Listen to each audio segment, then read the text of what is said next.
안녕하세요. 뉴스반장입니다. 카카오 서비스 사태와 관련해서 우리 국민께서 겪고 계신 불편과 피해에 대해서 매우 무겁게 느끼고 있다고 말했습니다. 또 카카오 등이 책임있고 신속한 서비스 복구를 할 수 있도록 정부 부처가 노력을 다해 주기를 당부를 했습니다. 이와 함께 정확한 원인 파악은 물론 트윈 데이터 설치 등을 포함한 사고 예방 방안, 그리고 사고 발생 시에 보고, 조치제도 마련도 철저히 이루어져야 함을 강조를 했습니다. 특히 네트워크망 교란은 민생에 상당한 피해를 줄 뿐만 아니라 유사시의 국가 안보에도 치명적인 문제를 야기합니다. 이번 사태를 교훈 삼아서 있을 수 있는 모든 사태에 대비한 민관 협력을 강화하도록 윤석열 대통령은 이에 준하는 원칙을 적용해서 관리할 수 있는 방안을 마련할 것을 지시했습니다. 참 이상하죠? 언제부터 카카오톡이 국가 중요 기반 시설이 됐는지 모르겠습니다. 북한이 매일 미사일을 쏴대도 미사일 오폭이 나도 코빼기도 안 보이던 윤석열 대통령. 어디 그것뿐인가요? 집중호우가 발생돼 서울이 물에 잠겼을 때도 제대로 된 즉각적인 대응도 입장 하나도 밝히지 못했는데요. 그런데 카카오톡 장애 사태에 대해서는 손을 걷어붙이고 나섰습니다. 주말에 윤 대통령의 지시가 나온 건 취임 후 처음인데요. 카카오톡으로 국정을 운영했나 하는 생각마저 듭니다. 카카오톡이 안 되니 무척 답답했던 건가요? 국가가 아무리 전 국민이 사용하는 메신저라고 하지만 이런 이례적인 대응은 처음 보는데요. 이게 북한이 미사일 쏘는 것보다, 현무투 미사일이 낙탄 사고가 발생한 것보다 더 중요한 일일까요? 카카오톡에 중요한 자료가 있었나요? 아니면 소중한 사진을 보관하고 있었나요? 아무리 국가 플랫폼이 되어버린 카카오톡이라지만 이상한 대통령의 참 이상한 과잉 대응, 전 많이 좀 이상합니다. 대통령실은 이번 사태가 국가안보에도 치명적일 수 있다며 중대 사안으로 규정했습니다. 카카오톡 이용자는 4,700만 명이나 되는데요. 사실상 전 국민이 쓰고 있는 셈인 거죠. 카카오는 그걸 기반으로 우리 삶의 전 영역으로 사업을 확장해 왔는데요. 결제와 송금, 쇼핑은 물론 지도 제휴 서비스까지 진출해 있습니다. 그러다 보니 이번 사태는 불편함을 넘어 국가재난 사태라고 봐도 무방할 정도라는 건데요. 주말인 16일, 바이든이 아니라 날리면이라는 말로 전 국민을 당황시켰던 김은혜 대변인이 다시 등장했습니다. 카카오 사태가 국가안보에 중대한 문제라고 오두방정을 떨면서 기자회견을 열었는데요. 윤석열 대통령도 이번 사태의 심각성을 지적했다며 과학기술정보통신 장관이 직접 상황실을 맡아 빠르게 사태를 해결하라고 주문했습니다. 민간 서비스 영역의 사건을 국가의 중대한 사건으로 규정한 건데요. 볼수록 이해가 잘 안 됩니다. 또 여야 과방위 의원들은 데이터 센터 화재 현장을 찾아 카카오의 늦은 대처를 질타했는데요. 카카오 김범수 의장을 국정감사 증인으로 부르자는 목소리도 나왔습니다. 윤석열 대통령은 이번 사태 수습의 책임자를 이종호 과기부 장관으로 격상시키며 신속한 복구를 위해 정부 부처가 노력을 다해줄 것을 당부했는데요. 카카오톡이 안 되니 정말 답답했던 모양입니다.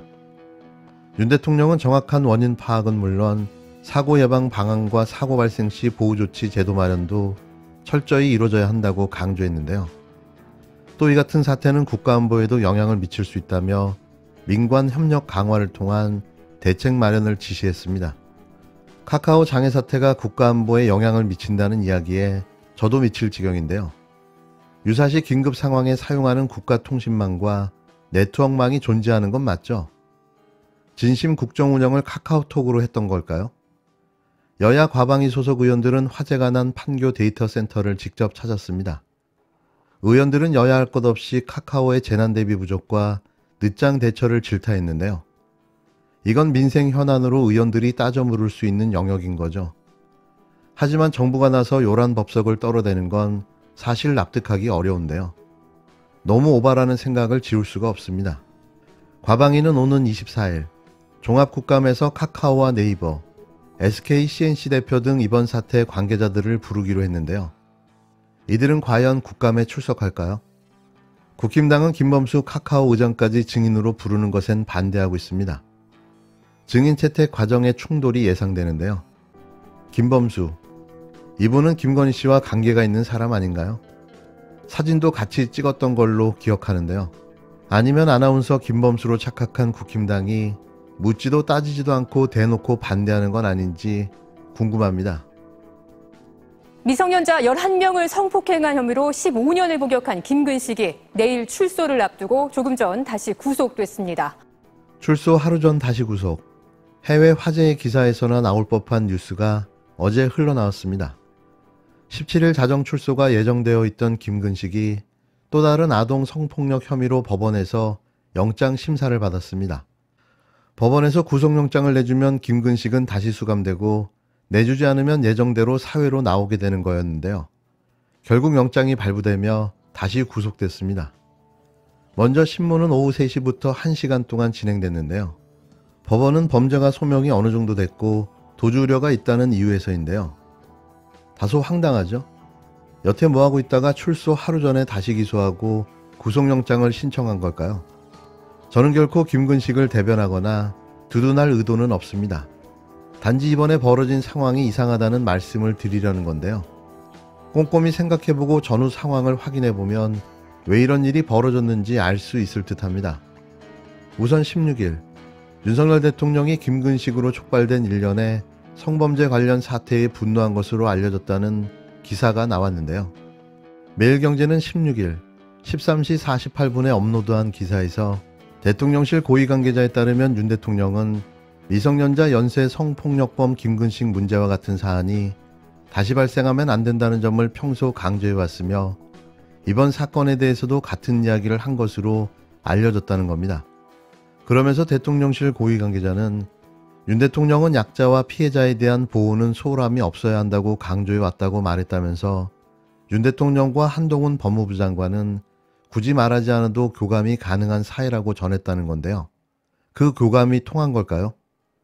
느닷없이 소환된 김근식의 2006년 사건. 이런 사건이 있었다면 이미 수사가 됐어야 합니다. 16년 전 사건이지만 당시 피해자가 13세 미만 아동이어서 공소시효에는 문제가 없다는데요. 물론 범죄를 저질렀다면 법에 준엄한 심판을 받아야 마땅합니다. 이건 반론의 여지도 없는 명백한 사실인데요. 하지만 김근식이 사회에서 격리될 수 있는 기간 자체를 합법적으로 늘릴 수 있는 수단으로 시기적절하게 사용된 건 아닌지 하는 생각을 갖게 하는데요. 윤석열 대통령의 분노로 인해서 말이죠. 사실 좀 애매하긴 합니다. 범죄자의 추가 범행이 드러나 다시 재수감된 게 무슨 큰일이냐고 이야기할 수도 있는데요. 하지만 그 방식과 절차, 그리고 마치 기다렸다는 듯 벌어진 일련의 과정이 좀 묘하다는 거죠. 그냥 그렇다는 이야기입니다.